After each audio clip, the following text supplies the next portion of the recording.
Let's see how to generate a website logo with AI in Canva.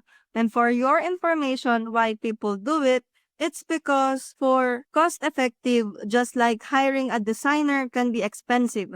With Canva's AI tools, it offers a high quality logos for free or at a low cost. Also, it is time saving.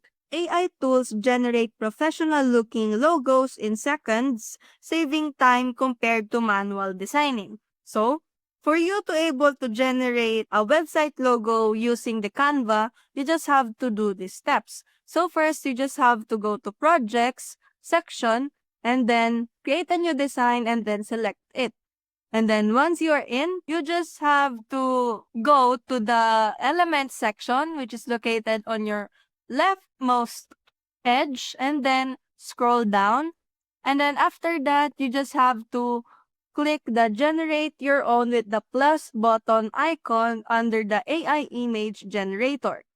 After clicking that, you need to describe what you like to be the output. So for example, I want a logo that is a coffee shop logo with my initial with letter C.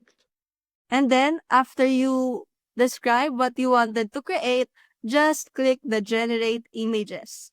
And then you just have to wait for it. And now Canva already produced or give you some logos that you might want to use to your coffee shop or based on your preference. That's how you generate a website logo with AI in Canva. See you soon.